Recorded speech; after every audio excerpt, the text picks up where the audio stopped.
all right. We say no more. No more to these interventions. No more to these foreign policies that try to control other governments. I just want to recognize real quick, you probably have heard some of them speak earlier at the State Department. We have brothers from other African countries, from Somalia, Sudan. We just want to recognize them and thank them for joining us here. We have our African American brothers. We just want to thank them. I also want to thank Meron that just came, and I'm sorry, Rahel that just came and spoke. She came all the way from Ohio, by the way. So we thank you for that. And then next we have the Queen of Sheba coming on to speak. All right. Thank you. Come on.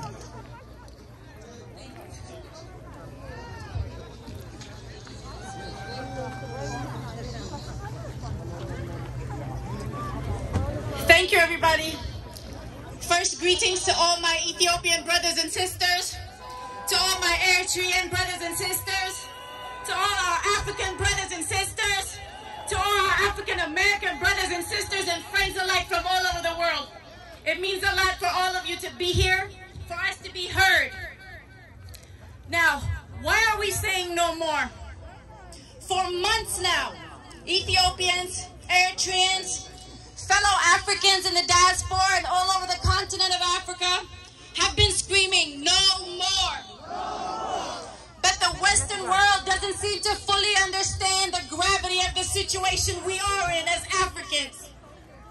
For over a year now, the war in Ethiopia has been painted by the Western media as a war launched on Tigrayans, a particular ethnic group, our brothers and sisters, as if it's some sort of revenge politics against the TPLF, a terrorist organization, an entity that has systematically oppressed our people, that's all Ethiopians, for decades. Meanwhile, the facts about how and who started this atrocious war have only been reported by a handful of journalists, and the majority of our stories have been silenced with little or no mainstream media coverage. Ironically though, what has been pushed for the world to see, despite our loud cries, are the stories narrated by the TPLF, and I'm going to summarize some of this for you. Number one, blaming the democratically elected government for destructions and massacres, while the TPLF's rebel army, the TDF, are glorified as brave freedom fighters by the likes of Declan Walsh and William Davidson of the Crisis Group, and so many others. Blaming the Ethiopian armed forces as attacking Tigray, without mentioning the hundreds of soldiers of the Northern Command who protected the people of Tigray for decades, who were brutally massacred in their sleep. While even the TPLF owns the fact that they made these initial strikes, but they claim it as a preemptive strike to protect their people. No one can explain how, if there was an attack launched on Tigray, how are these soldiers asleep when they were massacred in their sleep? They blame Eritrea for invading. However, they don't mention that the missiles were thrown into Eritrea, into Asmara. How come?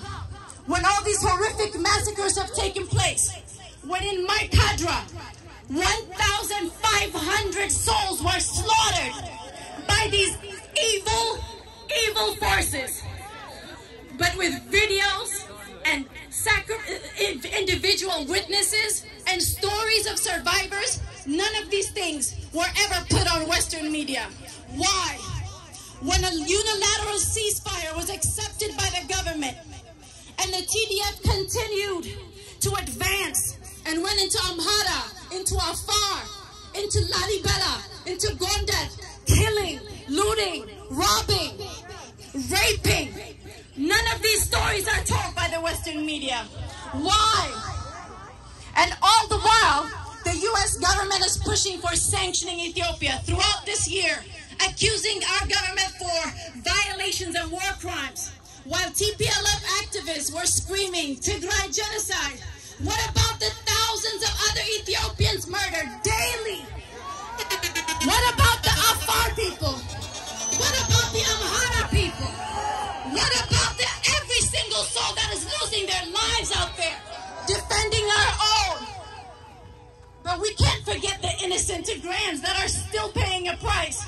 They would have you feel and think as if the Ethiopian government is starving its people, but it's the TPLF that's starving our people. It's the TPLF that's blocking. It's the TPLF that stole the trucks and misaided them. And just recently, after so many evidences with UN sources revealing how much conspiracy there was inside, we were ignored again.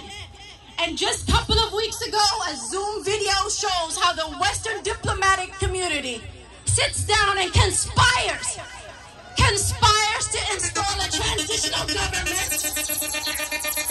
while we have an elected government, a democratically elected government that is ignored.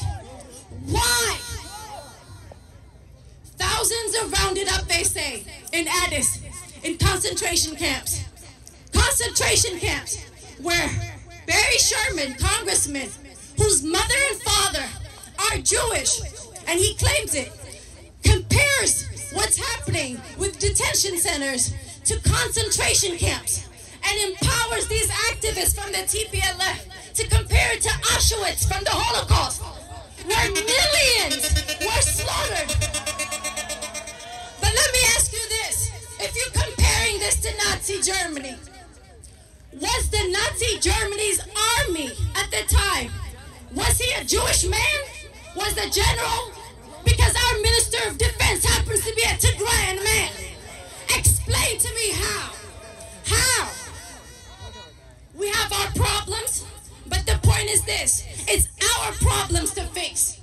We said hands off,